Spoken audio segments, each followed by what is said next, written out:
beautiful thing right now. Rise and shine, it's a beautiful day. I'm alright.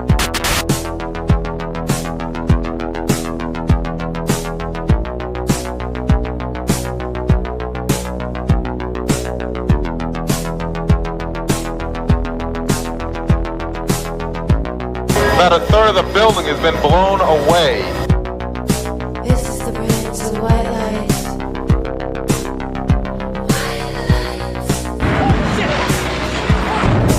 Our very freedom came under attack in a series of deliberate and deadly terrorist acts. And at that point, we were taken for another round of questioning, this time related to our allegedly being members of Massie.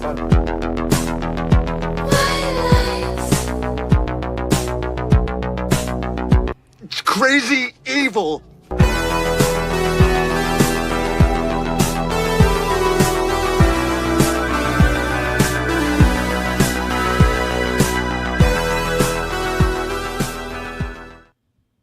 Good morning, good morning. Welcome to the No Way Jose podcast. This is the Morning Dump.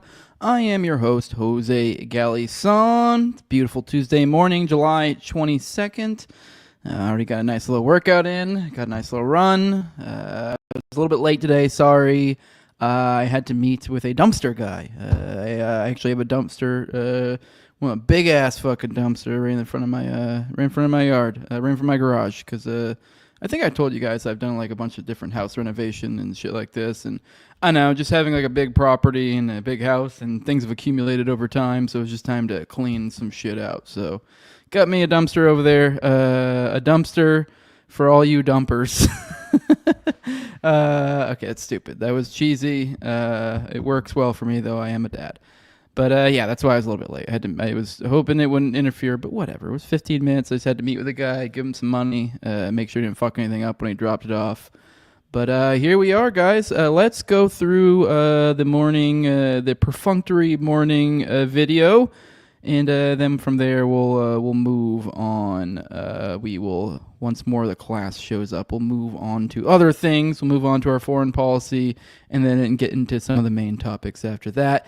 But to start it off, I guess this isn't really one of the longer videos that we're used to seeing, but this is so goddamn funny. This is the greatest thing ever. Just the whole scenario, but just this really too, just a specific moment that I'm about to show you. But just to give a little bit of prep for this, the Nelk boys, which I don't know, I mean, I know they're apparently like super duper fucking popular. I don't know. I remember first time I heard about Nelk boys, it was actually from one of my coworkers, and it was like one of my and so one of my like blue collar like type things, like not the military job, but like so it's just kind of like a normal guy, and so it's like, oh, so it was like a normal guy hearing about the podcast type thing. So it's like he's not the big. It was a friend of mine that wasn't like huge into like political or anything, so it's like more of like a Gen Pop type thing is what the Nelk boys is, from my understanding. But pretty fucking retarded. I watched it once because I guess they interviewed Trump on the campaign trail. They were one of the handful of people who got the opportunity to interview Trump, along with like Theo Vaughn and Rogan and a few others. And the Nelk boys were one of those select few. I mean, frankly, they're pretty fucking retarded. But I don't know they don't really advertise themselves as being anything other. So I can't really. What can you really be mad at them for? But either way, I guess they got the chance to interview Netanyahu.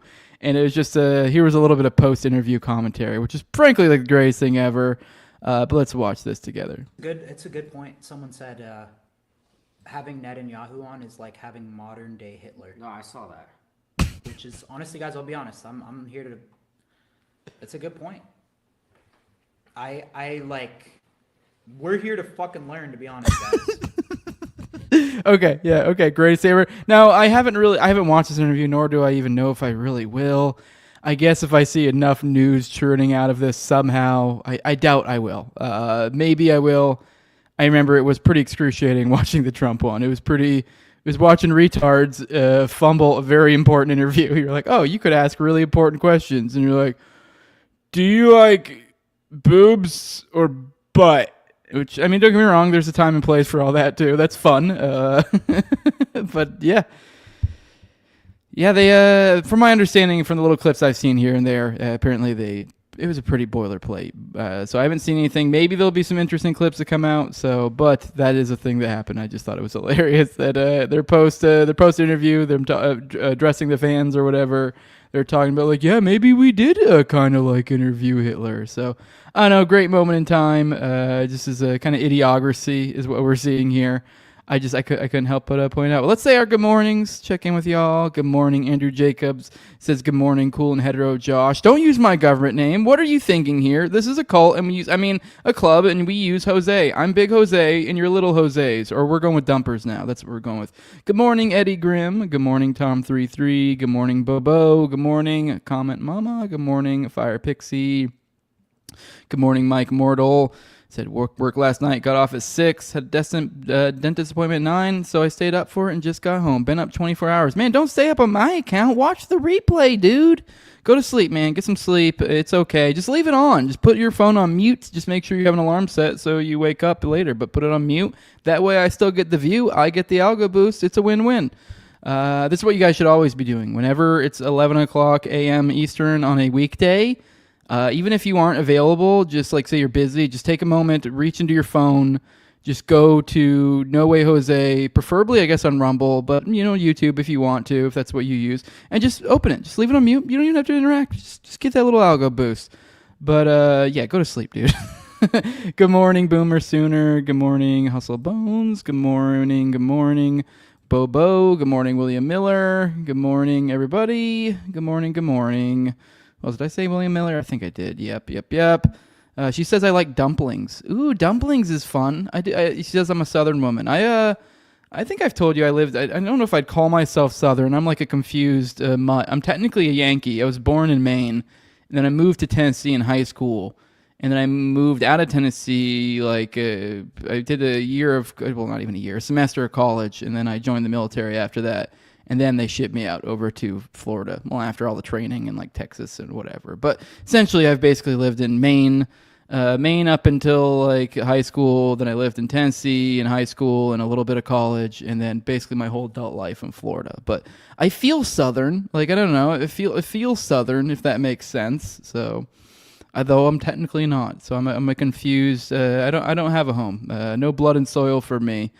Although I don't know, I long for Tennessee. I long for the hills of Tennessee. So, good morning, Mulgara. Good morning. Mike says I'd never heard of them till this Netanyahu pod. I'd never heard of them until the Trump one forever ago.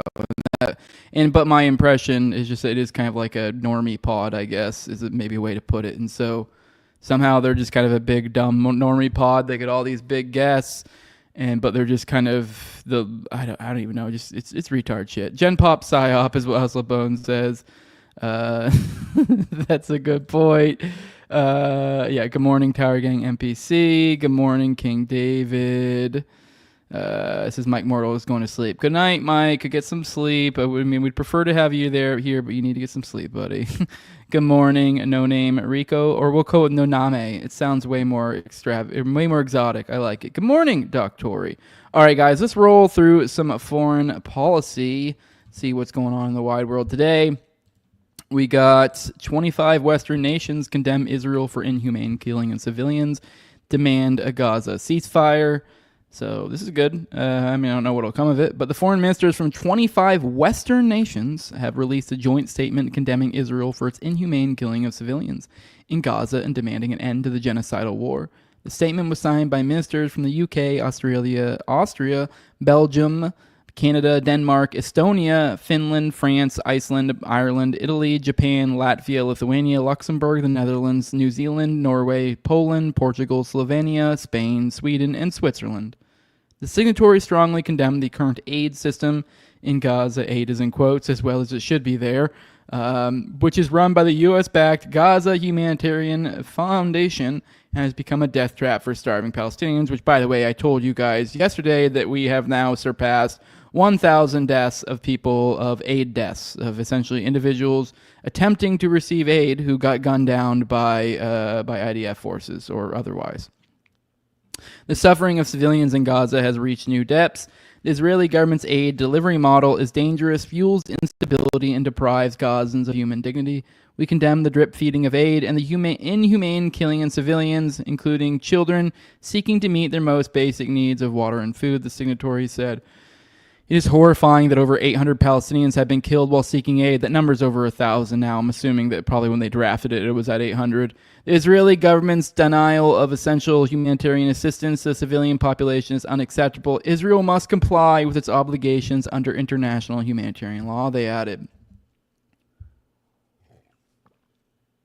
The 25 nations also condemned Hamas's October 7th attack on southern Israel and called for remaining Israeli captives to be released while demanding an unconditional ceasefire.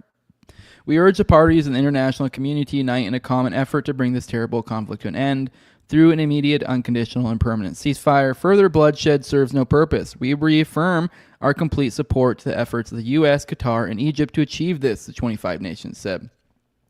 The Israeli Foreign Ministry rejected the statement and blamed the lack of a ceasefire at Hamas, which obviously is predictable, although Hamas's long-standing position has been that it would release the remaining hostages in exchange for a permanent ceasefire, which Israel has rejected. This Hamas is the sole party responsible for the continuation of the war and the suffering of both sides. Maybe it's what they just screech over and over and over again. But hey, I mean, we're seeing other Western nations, still us supporting them. Yesterday was no different than many of the other days.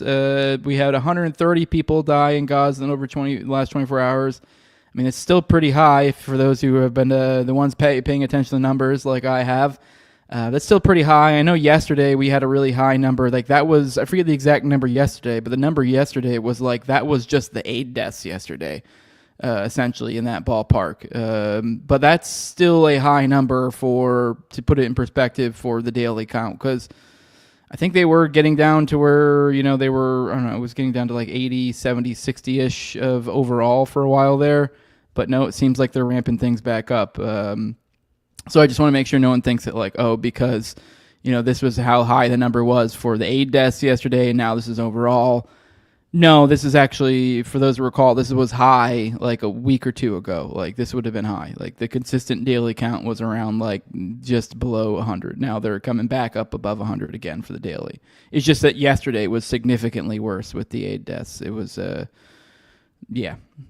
were on a kill streak. So Gaza's health ministry said on Monday that Israeli forces killed 130 Palestinians and wounded 1,155 over the previous 24-hour period.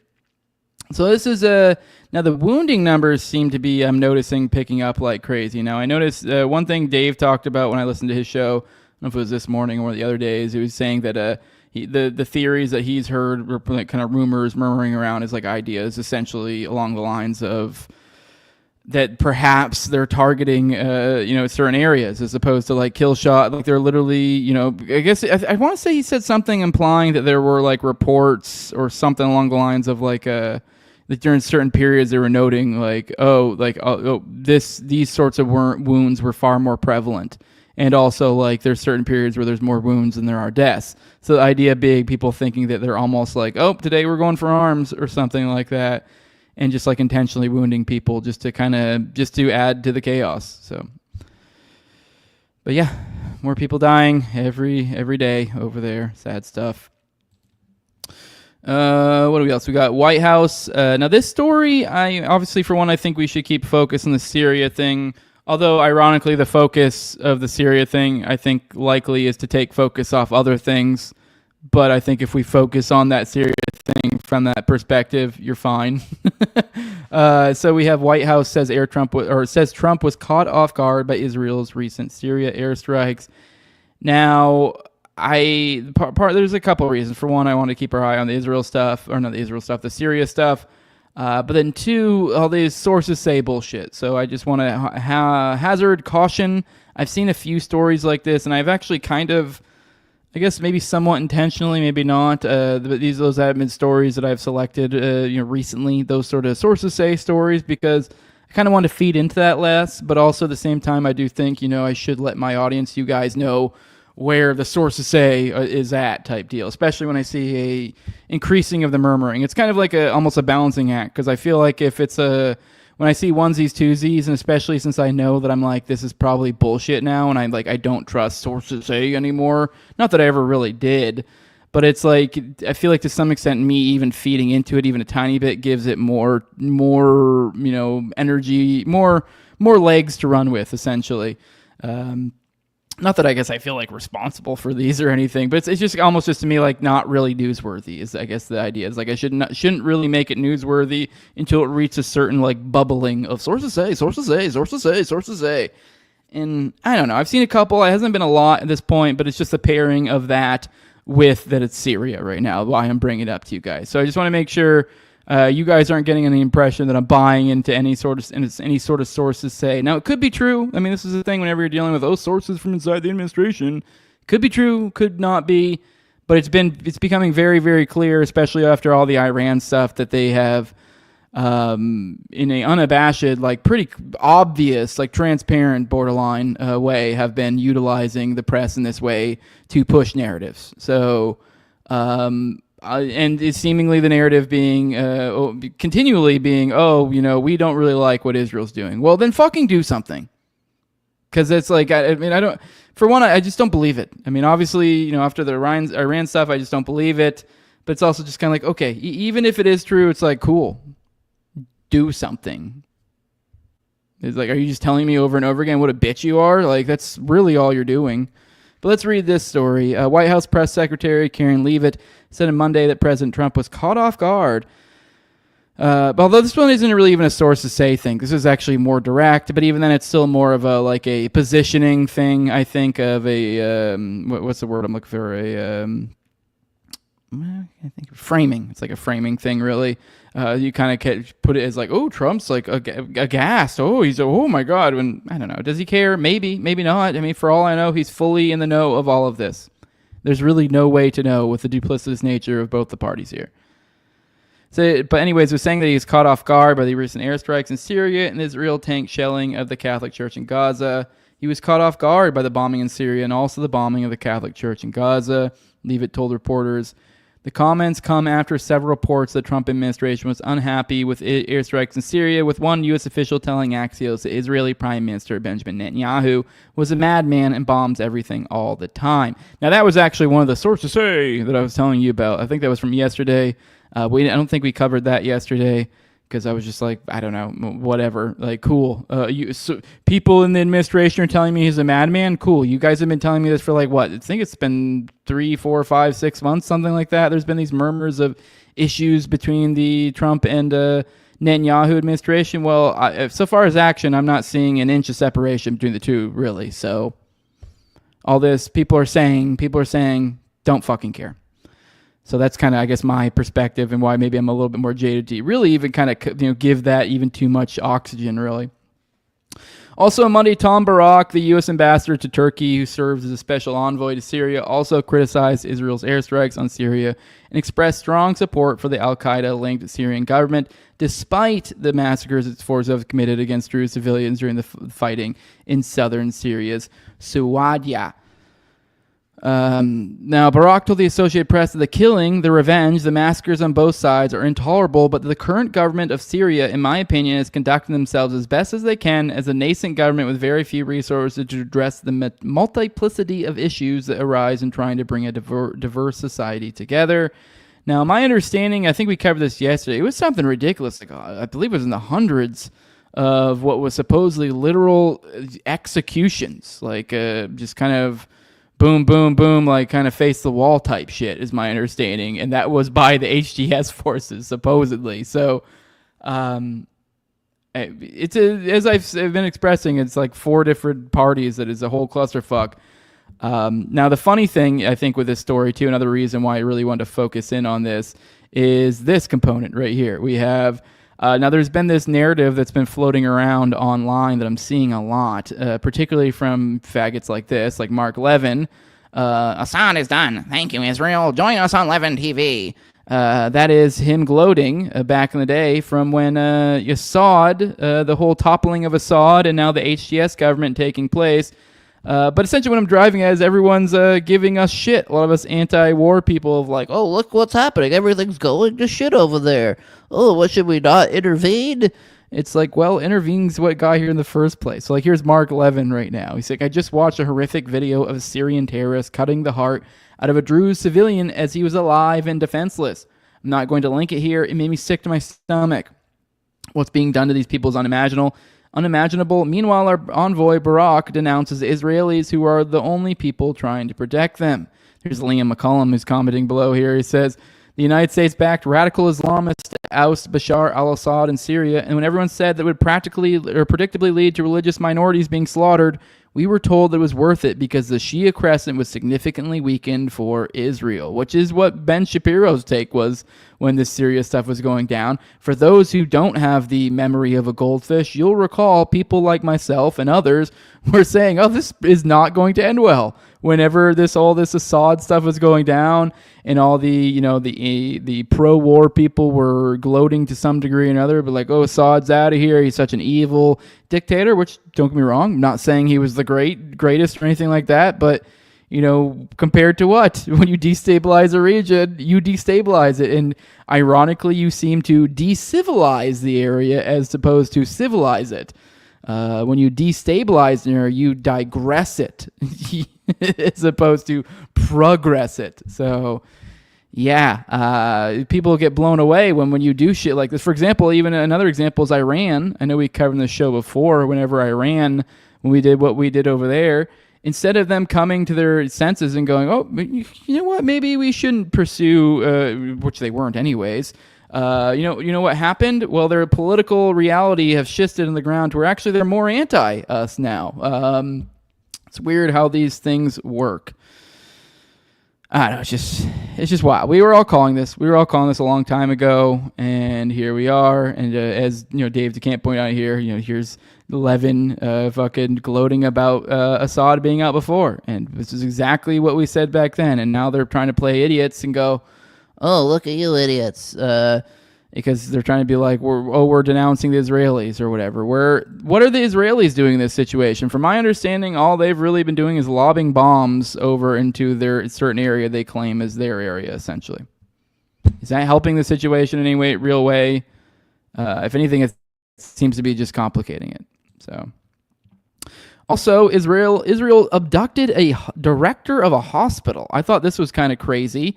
Here's Israeli Special Forces have abducted Dr. Marwan Al-Hams, director of Abu Yusuf Al-Najjar Hospital and spokesperson for the Palestinian Health Ministry in Gaza, outside the International Committee of the Red Cross field hospital in the southern part of the enclave.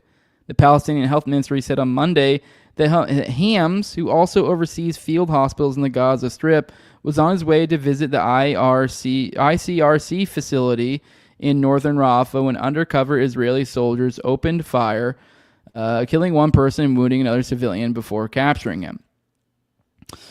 Sorry, I accidentally clicked on the wrong... Oh, no, I just accidentally clicked on my tab. Fuck. Crap. I don't know. What store did I literally just add? I accidentally clicked out. Let me check, make sure. Maybe I still have it up. Damn it. I accidentally clicked out of it. I was trying to turn over tabs. Crap. All right, you guys let me know in chat which one that was. I totally forgot as I was reading it which one it was. I'll bring it back up when I figure out which one it was. No, it was the hospital director. Okay, there we go. I got it back up. Here we go. My bad. Here we go. We're back in the hospital one. This cowardly act. Okay, the person. Let's back up. The Palestinian Health Ministry said on Monday that Hams, who also oversees field hospitals in the Gaza Strip, was on his way to visit the ICRC facility in northern Rafah when undercover Israeli soldiers opened fire, killing one person and wounding another civilian before capturing him. So they tried to capture this guy, or they did capture him, this director of a hospital. They killed one person was there, and they wounded another civilian before capturing him. The person killed was a local journalist who was conducting an interview with him at the time.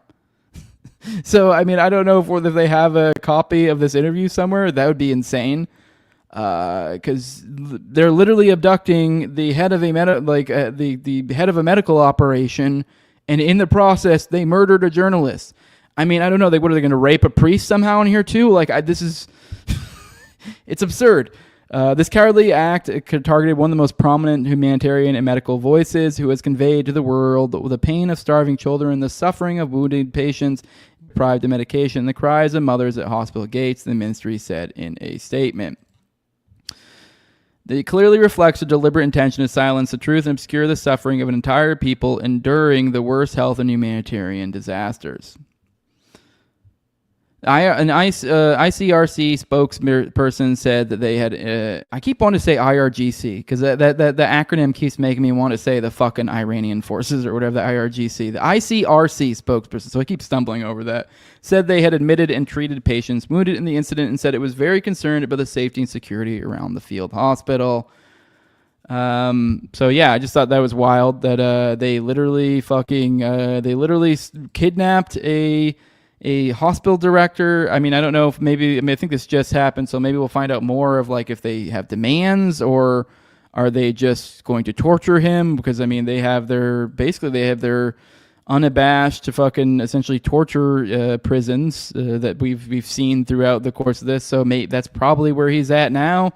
So this guy, for the crime of managing a hospital in Gaza, is probably being violently fucking tortured right now as we speak for that very, very awful crime. On this note, I thought this was another interesting thing. U.S. has no business trying to get Israel to stop attacking Lebanon, according to the U.S. envoy. This is by Jason Ditz over at antiwar.com. So it says, continuing the increasingly confusing situation centering on the U.S. demands for Lebanon to fully disarm Hezbollah by November, U.S. Ambassador to Turkey Tom Barak was in Lebanon again to meet with officials and to dismiss the guarantees Lebanese officials were seeking. Hezbollah rejected the disarmament demands, citing the constant Israeli attacks and ongoing occupation of Lebanese soil. Lebanese Prime Minister Nawaf Salam wanted a guarantee from the U.S. Israel would actually stop attacking Lebanon if the disarmament happened, so that could be used as leverage to try to reintroduce the talks with Hezbollah. Though it had been previously suggested in media reports that the U.S. was floating such guarantees along with the demand, Barak was quick to disavow the idea, declaring that the U.S. has no business in trying to compel Israel to do anything. So since the U.S. was, along with France, meant to be the guarantors of the November ceasefire, they actually do, in this case, have business in trying to compel Israel to meet the terms of that ceasefire. So essentially, to recap, I know we haven't covered this a lot. It's really hard to keep track of all the crimes of Israel. It really is. One of the many places when the hostilities were occurring during all of this time was Lebanon. And Israel was over there being belligerent in Lebanon. And they've been supposed to be under a ceasefire for, I don't know, it's been a long time. It's something ridiculous. Like I want to say, I think the ceasefire has still been holding since whenever the Gaza ceasefire was going on. So they had the ceasefire going with Lebanon. Now I say holding with a big old asterisk next to it. They basically never really at any point honored their ceasefire. They kind of, they got a little desk pop here and there, like, oh, it's like almost like we get a mulligan, right? Like we all get we get to kill one civilian a day at least, right? Like I don't know what the deal is, but like what the limit is, but they just kind of popped the onesies, twosies here and there since then. But point being is they've kind of just been belligerent, blowing up stuff, destroying stuff, kind of doing basically whatever they want while kind of sort of being somewhat subdued compared to when they were in open warfare. And I just point out here, us and France, the ceasefire, we were the guarantors. We were the third and fourth parties that were intended to essentially enforce on the other parties the ceasefire. So essentially between us and France, we were supposed to, use whatever leverage we have against Lebanon to make sure they enforce their side of the deal, and vice versa, us do the same against Israel. Well, we have a lot of fucking leverage on Israel. But no, according to us, we still have no business in trying to compel Israel to do anything. So once again, I'm seeing a consistent ongoing reflection of the United States is completely worthless in any sort of diplomacy whatsoever. Because what is the purpose of involving you of diplomacy if nothing you say can be trusted? Literally the purpose of a guarantor is to enforce the ceasefire here, to make sure they keep their word, which we were also basically, I don't know if we were technically the guarantor of the Gaza ceasefire, but I mean, we may as well have been either way. So Once again, every single time we have the ability to do it, and like we literally may even have like actually the literal responsibility to do it, much like this situation. Because there's other situations go like, well, it's not our responsibility. No, this is our responsibility. The United States volunteered. They agreed to become to be the third party to enforce this, and they're not. But hey, we got Russia and Ukraine's looking to hold another round of peace talks. I don't think it's going to be all that successful, but hey, just letting you guys know that's going to happen. I think it was Wednesday. Was it Wednesday? It says so. But the talks will be so the delegations will arrive on Wednesday. Talks will be on Thursday. So maybe we'll have more news for you guys there here soon. And then last in the foreign policy front. Here's one you guys talked about yesterday that I guess just hit the rounds, so I guess you guys were ahead of the news cycle here. 2 Israeli soldiers arrested in Belgium for war crimes committed in Gaza. Thought that was pretty cool, and you guys were talking about it yesterday, so I figured I'd share that with you guys to expand on that. Belgian federal priests have arrested 2 Israeli soldiers after the Hind Rajab Foundation and the Global Legal Action Network filed complaints earlier this week. The suspects were identified and arrested with a clear show of force at the Tomorrowland Festival in Boom. After being taken to custody, they were formally interrogated and released, a statement from HRF explained. The Belgian Federal Prosecutor's Office has confirmed that a criminal investigation is now underway. The HRF has formed an effort to hold Israeli soldiers accountable for war crimes when they travel abroad. The HRF said the arrests may become a turning point in the global pursuit of accountability. The organization was named after Hind Rajab, a 5-year-old Palestinian girl who was killed by Israeli soldiers after pleading for assistance with emergency services. It's awful. Oh, I think I remember that one. Yeah, I think that's when they were like literally bombing and she like called. Oh, yeah, that was fucking awful. Her desperate cries for help as she begged for rescue on the phone with emergency services moved hearts around the world. HRF explains on its website. The ambulance that was sent to save her after hours of negotiation was obliterated by the Israeli army, ensuring that Hind's life was cruelly and deliberately extinguished. The Federal Prosecutor's Office announced on Monday that it received complaints from HRF and GLAN on Friday and Saturday, determined that it may have merit. The evidence used in the complaints was sourced from the soldiers' social media accounts. In light of this possible jurisdiction, the Federal Prosecutor's Office instructed the police to locate the 2 individuals mentioned in the complaint and to proceed with their questioning. After the interviews, they were released. A statement for the Federal Prosecutor's Office said, Israeli soldiers have frequently posted images and videos of themselves committing war crimes in Gaza on their social media feeds, which is true. So it's actually kind of interesting seeing this stuff come back around, and I really do hope we see a whole fucking hell lot more of these, because they have. Yeah, a lot of these people are dual citizens in all sorts of different countries around the world, and they're posting, because they just believe, oh, Israel can do whatever, and I can do whatever by extension. They're posting everything. And no, I am not one of these silly fucking people that go, well, I was just following orders, and that makes it okay. No, I mean, like, don't get me wrong, there's some level of, like, sympathetic or sympathy that I have there, like, but no, when you do evil, you did it. I mean, don't get me wrong, the people above you telling you to do it, they should be held to account as well, all the same, but you physically did it. You did it. You don't get to squirrel out of this. You did evil. I don't buy the Nuremberg argument. Like, I'm sorry. If anything, this is my argument why. I don't know. Anyways, I'm rambling now. Let's go to chat, see what you guys got to say. It's been a minute since I checked with y'all. And, yeah, let's see what y'all got to say. Get some coffee in me. All right. Real question, is Maryland considered a southern state? It's a good question. It is the south of New England, but I would consider it New England, so I don't consider it southern. It's more like borderland where things blend, says Dr. Yeah. Good morning, OP Jeff. Good morning. Good morning, Tom. 33. Triple digits today, says Mulgara. Yep, unfortunately.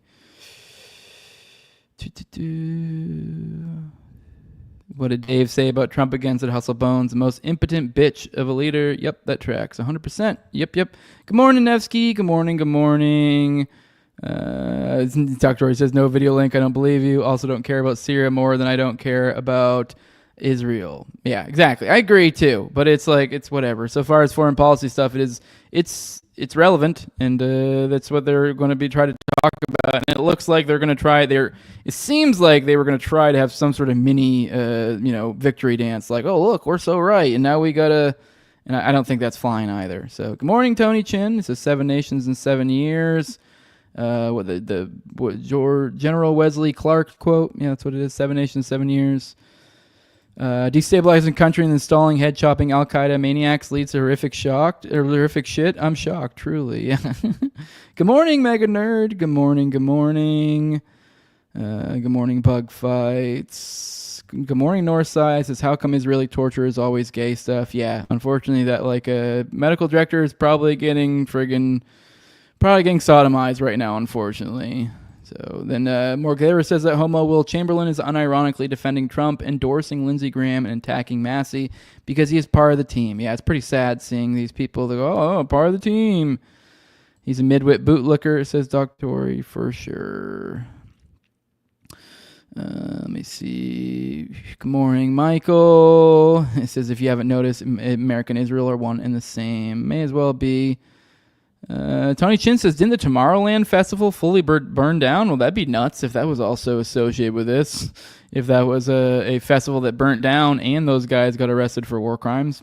I mean, I don't think there's a connection if that's the case, but that would be weird. Let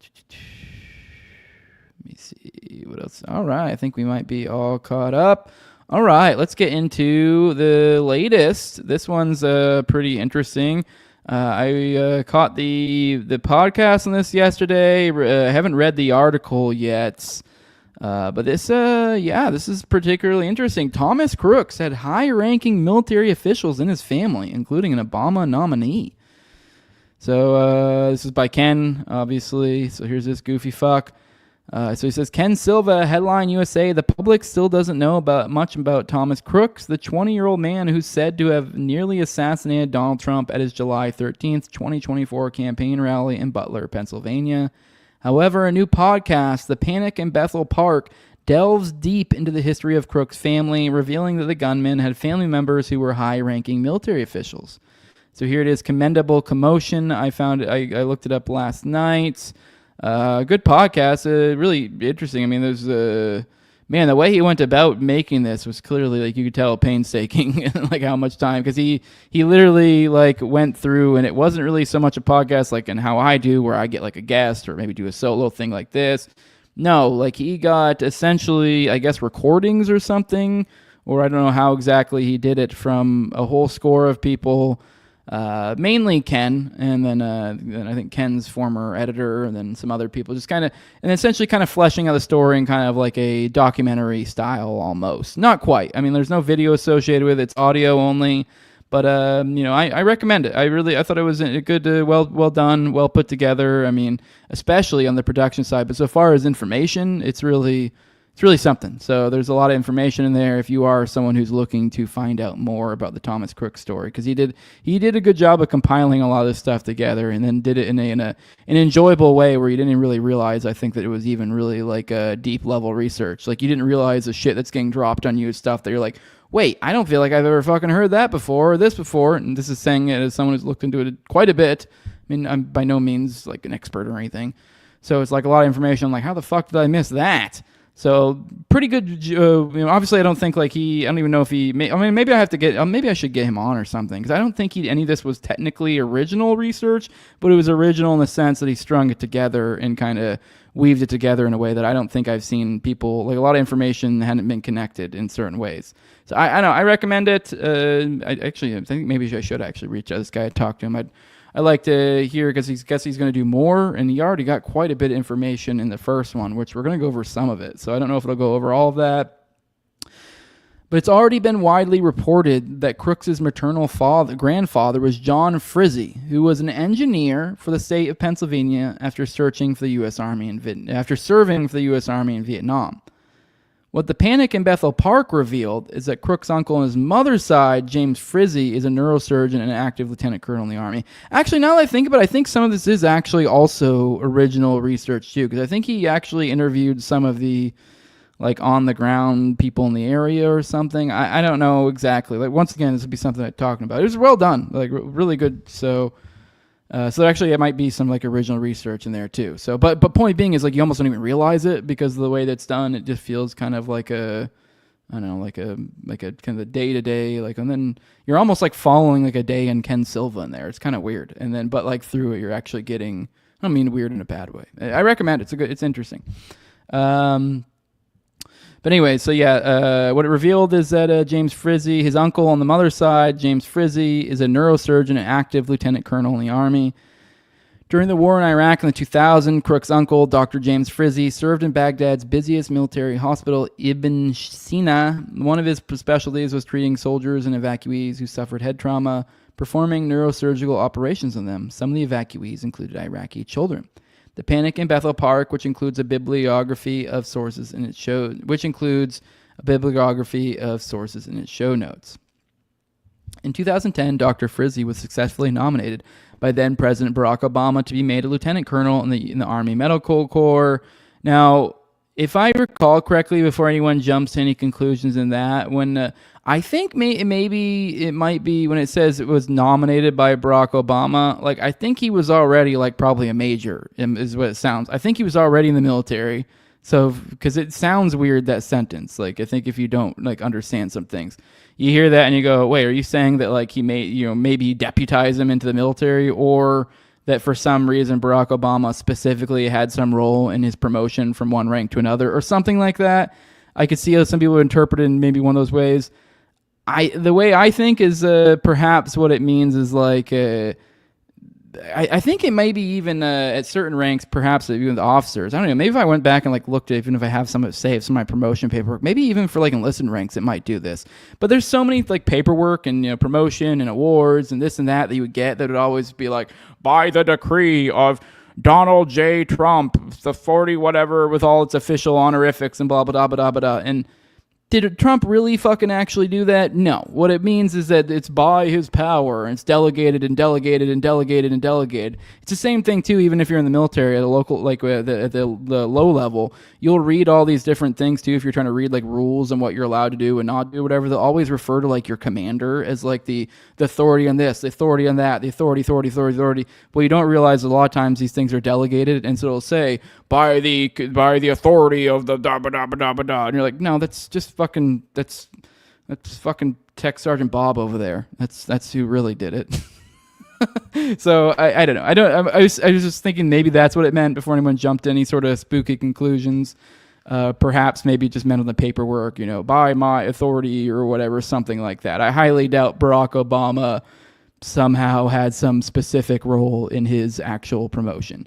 I just think at lieutenant colonel level, I wouldn't be surprised if they has that some sort of honorifics. If that's not even at every level, it's just such a, you don't even really think about it. You're like, okay, cool, nice paper. All right, fuck off. He became the chief of surgery at Fort Garden, formerly named Fort Eisenhower. This is the HQ of the U.S. Army Signal Corps. It's also the home of the NSA's Georgia Cryptologic Center and the Army Cyber Command, 3 massively important centers of military cyber operations. Now, like, I don't know how significant the commands are before anyone thinks anything by that, because I don't know. I know I was stationed at MacDill the entire time, and I think it has like 3 commands there too. I don't even know how many fucking commands there are. I mean, command is like a high level, but there's only a limited amount of like stateside bases anyways. So I don't. So if you are like looking like, oh, this one they have this command, that command, I think at like every base there's probably some sort of command. I mean, you can make an argument for certain bases being more strategic locations that are more spooky than others, but I think they may all have commands for all I know. Damn near I swear every time you hear about some base, you're like, oh yeah, it's this command, that command. I mean, maybe I'm wrong. I mean, maybe one of you if any of you military guys in there were nerds and paid attention to this shit, but that was always my impression. It's like, swear like every base has at least a command. So before anyone goes, oh my God. But I will say that the MacDill one is pretty spooky. I think it's like Spec Ops Command, Central Command, and something else. I'm not thinking of it. CENTCOM. Whatever. Maybe I'll think. It doesn't matter. Complete side tangent. The Panic in Bethel Park host Matthew Tannum Elgie noted that Frizzy's work had nothing to do with the base's intelligence operations. But his nephew, Thomas Crooks, would have been fascinated by it all, given his interest in computers and cryptocurrency. Tanem Elgi also noted one of Crooks' high school classmates recalled that he discussed joining the military. Another military veteran in Crooks' family is his uncle, Larry Macko Sr., who's described as Grandpa Frizzy's 2010 obituary as a U.S. Army specialist. So now there's a third one. Now this guy is a little bit more glowy. Larry Macko Sr. is a U.S. Army Special Forces veteran, and he graduated from the Air Force's Air War College after decades of operational activity in 2013. Now, I don't understand why he'd go to the Air Force Air War College if he's Army Special Force. I don't even remember what the hell the Air War College is, to be honest. Macko Sr.'s apparent LinkedIn account says that he also worked with federal law enforcement implementing U.S. national strategy at the tactical and strategic levels. So this guy is some sort of spec ops, essentially. He's a special forces veteran. He just is. I mean, at least that's what was in the, if we're take the obit at face value. So, and yeah, I don't know. I forget what the hell the Air War College would have to do with it. Maybe that'd be to get some sort of jump wings or something. Although I think the Army has their own schools for that, so I don't really understand otherwise. Anyways, in 2000, he became a member of the Special Operations Association, whose slogan is Unconventional Warriors, the Legacy Endures. He was also a member of the Special Forces Association, which is based in Fort Bragg in North Carolina. So speaking on bases that are spooky that we were talking about earlier, Fort Bragg, although that's just where that association is based. Additionally, Macko Sr.'s current wife was nominated to a State Department role, according to the Panic in Bethel Park. Currently runs a consulting business called Navigator Strategic Leadership Solutions. Tanem Elgi said he highlighted Crook's family connections to underscore the tragedy of what happened last July. Said he appeared to be from a family with some extremely impressive figures in the military and other government entities. And yet his attack that summer left a grave, sad, and everlasting image on modern American history, he concluded. So Macko didn't respond to an email seeking comment, while Dr. Frizzy couldn't be reached for a comment. So, I mean, that's what we got. His grandpa, who was, what do we got? We got his grandpa, who was an engineer for state of Pennsylvania and also worked for the U.S. Army. So he also was in Vietnam. So he's in the Vietnam, he's an engineer. And then we also have a neurosurgeon, lieutenant colonel, uncle. And then he also has another uncle who is, the other uncle was, oopsies. The other one was Larry Macko, who was the one who was described as being in a, which he's alive, I think. I know I said that he was in an obituary, but it was the grandpa's obituary. So then it's referring to him as like, oh, you know how like it'll be like, oh, he's survived by so-and-so. So this was them describing Larry Macko in this. So they described him as the Army Special Forces. So yeah, we got one guy who was in Vietnam, who the grandpa Vietnam, and also was an engineer. So I mean, whatever. I mean, a lot of people were in Vietnam during that time. The one uncle who was a neurosurgeon. Okay, that's pretty high level. Pretty high level skills. I would assume maybe you could contrive some glowy stuff out of that. And then the other uncle that now he just straight up glows. So he's literally special forces. So. Either way, I guess it's not a ton, but it's still something. It's something, and we still don't know a goddamn thing about this guy, pretty much. So interesting, right? All right, let's roll through the chat, see what you guys gotta say, and then we'll pop on over to the next story. Let me see. Someone Nevsky says Massie did vote no on banning trans child mutilation and mass deportations. I mean, maybe he did. I don't know. I'd have to see the specific. I don't remember that one. So, yep. This kid glows, says Doctory, for sure. JJ Vance. What's up, dude? Yeah, Crook's family definitely spooky. By the way, JJ, if you're ever available around the morning time, I don't know what your schedule looks like, holler at your boy. I'd be glad to bring you on for one of these. Run through the news stories of the day. Yeah. Tom says you'd think they wouldn't MK Ultra each other's kids, but it seems the closer you are, the more at risk your kids are. Then Mulgara says he's talking about BBB. I don't know what you're talking about, Mulgara. What are you talking about, BB Big? The Big Beautiful Bill? Oh, you're talking about the, I get it. You're talking about the BBB. Okay, so that's what you're referring to. Nevsky was talking about the BBB earlier. Yeah, the BBB is probably bullshit. So if you're trying to be like, oh, well, he didn't vote for deportations and ending trans stuff because he didn't vote for the BBB, the big beautiful budget. Well, yeah, of course he's not going to vote for that just because there were like onesie twosies good things in there. You silly goose. All right, on to the next one. I think this maybe perfectly sets the tone. Did you guys know what a prolific little doodler this guy was, Mr. Old Donald Trump? Here's this photo. Look at this nice little doodle. I mean, it's not like top level, but it's a good little doodle. And then you have a little signature.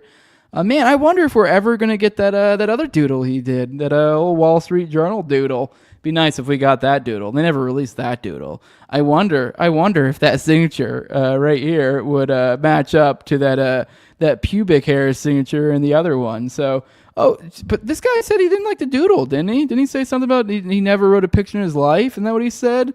Well, here's one he sold on auction. I think this one went for like $30,000 or something like that. So, oh no, this is the one that went for $30,000, which is actually even worse. This one right here.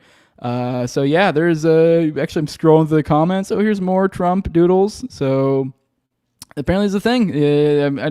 I meant to cover this earlier and I just forgot, but I think maybe we did address it in passing, but I didn't show you any of the photos. But no, there are definitely I like this doodle. But there are definitely he's definitely a doodler, and this seems to be, especially once you see these sorts of outline doodles. Remember, if I'm obviously implying the Wall Street Journal story with the outline of the naked lady's body, with you could kind of see the curves of the breasts.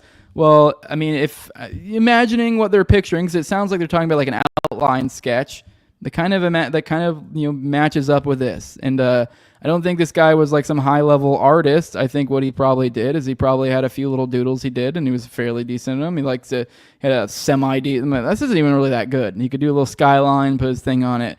Whatever. It's kind of a fun little doodle. He probably could do a naked lady as well. It's kind of, I know some people do the dogs or the cats, and they have the quick little ways to do like a sketch outline of them. Well, apparently that's what Donald liked to do with, I guess at the very least we can know that's with the New York skyline. But does he do it with naked women? I think probably. More on that. According to the Senate Judiciary Committee, the Trump administration instructed the FBI to flag any Epstein-related documents that mentioned Donald Trump. The review involved about 1,000 FBI personnel working around the clock to sort through more than 100,000 records. And I think we're going to find out with time. This is for a good reason. I kind of feel embarrassed that like I didn't, but at the same time, this is stuff from like 2016 that was the news that then kind of may have made a blip on the news and then disappeared. But now I feel like I'm seeing all these things and like looking back on them now with new eyes and going, oh my God. But I guess I can't feel too bad for it because I was just some idiot wasn't even really that politically savvy at that point. I was pretty early along my journey. I mean, I was fairly hip with it, but definitely not in a headspace to be able to catch any of those sort of swerves and tricks. But looking back now, I don't know. Old Donald ain't looking so great. So let's look at this. It says, according to information my office received, Attorney General Bondi then pressured the FBI to put approximately 1,000 personnel in its Information Management Division, IMD, including the Record/Information Dissemination Section, IRDS, which handles all requests submitted by the public under the Freedom of Information Act and privacy requests, on 24-hour shifts to review approximately 100,000 Epstein-related records in order to produce more documents that could then be released on an arbitrary short deadline.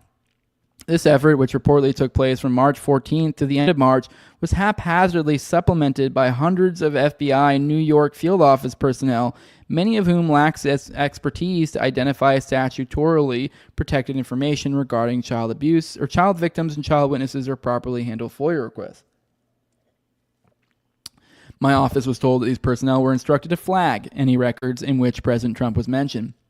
Notably, in 2002, Mr. Trump said of Mr. Epstein, "I've known Jeff for 15 years. Terrific guy. He's a lot of fun to be with. It is even said that he likes beautiful women as much as I do, and many of them are on the younger side." Just yesterday, it was reported that the department previously reviewed a leather-bound album comprised of dozens of letters from Mr. Epstein's friends in celebration of his 50th birthday in 2003. The letters were collected by Mr. Epstein's partner, Ghislaine Maxwell, included one from President Trump that allegedly contains several lines of typewritten text framed by the outline of a naked woman, which appears to be hand-drawn with a heavy marker. And the future president's signature is a squiggly Donald below her waist. Despite tens of thousands of personnel hours reviewing and reviewing these Epstein-related records over the course of 2 weeks in March, it took DOJ more than 3 additional months to officially find there is no incriminating client list. And the memorandum with this finding includes no mention of the whistleblower or additional documents, the existence of which Attorney General Bondi publicly claimed on February 27th. So it ain't looking great. So it's looking like apparently during the period of March, roughly, it looks like they essentially requested FBI or essentially to review all these records and look for anything with Trump in it. And then, I don't know, what, shortly after that, then over the 2 weeks later, then we get, oh, well, there's no client lists. So... And keep in mind, it's been reported that supposedly that Wall Street Journal stuff was, I forget how it was worded, but essentially it's basically stated this was stuff in the DOJ's files. So now, obviously, a lot of people have jumped to that means that this was, I don't know, this was how do I put this, like a leak of some sort or within the administration or whatever, which I think that's probably likely, but also doesn't necessarily mean that's the case. It could also mean that somehow they had access to it, but they just knew that the DOJ also had access to whether it was copies or whatever. This also, another interesting thing, this could be like kind of a shot across the bow from Ghislaine type deal of like, let me out, bitch. Kind of like, hey, you better not say a goddamn thing, and this could get worse for you. Because I mean, I know that wasn't like overly implicating. So if Ghislaine is trying to really rattle Trump's cage and try to get like a pardon or a commutation or something, or even just a reminder of like, shut the fuck up, that would be a good one. So I don't know. I mean, there's many different ways it could be. I also think it could be some sort of person within the administration. And the reason why we don't have like an actual, I know Trump right now is claiming this is bullshit and he's suing Wall Street Journal, and the Wall Street Journal did not publish an actual photo of the alleged book and all the different notes within it. But I have a feeling, I think they're telling the truth. I think they're telling the truth. I don't really, to me, that seems like an insane thing to lie about, a crazy level of doubling down, and if you know this person's claiming to sue, they're almost certainly going to take you to discovery. Now, I don't know what legal tricks can be done, because I mean, it seems kind of weird that Trump, apparently, from my understanding, I guess the stuff has been filed, so I think he is suing. But maybe there are legal tricks that can be done to drag this on or whatever, or to prevent discovery from being as tumultuous as we would all think it would be, perhaps. So I don't know if maybe somehow that would work out to his advantage, but I don't know. It also seems like he might be trying to call their bluff, so they may very well put out more stuff. But either way, this is kind of causing more people that are kind of refocusing this, creating the strides. In effect, people like myself as well, where we're looking back now and going, holy shit, what did we miss? And I think we're starting to realize, oh shit, we missed a lot, or we didn't properly contextualize a lot of stuff in regards to other stuff that we didn't really take as serious as maybe we should have. So wild. And speaking of that, on that note, here's things that we didn't really maybe pay attention to as much as we should have. Here is Maria Farmer. So this is one of the the alleged victims of Epstein. They're talking about her time with Ghislaine Maxwell and Ivana Trump. So let's go ahead and see what she has to say here. Ivana Trump was like her best friend. And with Ivana. Yeah, with Ivana, then, describe that, she'd be there. That was creepy. So at the time, Ivana she was doing QVC, selling jewelry, right? Online. I mean, on TV. She was like a QVC queen. Donald Trump. And Donald Trump was always hanging out with Epstein, and Ivana was always hanging out with Ghislaine. Right. And Ivana would say, we're going to go pick up Ivana, or Ivana's going to come. And we'd ride in the car with her. And I remember one occasion where Ghislaine's like, I have to get out right now. And she went and got a number from a child, and I saw in a uniform. Yeah. And everybody knew what they were doing. Everybody who surrounded them knew exactly what they were doing. And but how often? Did you go for rides often with her and Ivana? Yes. And would she pick up girls all the time? Yes. She didn't bring them in the car. She would get their phone numbers.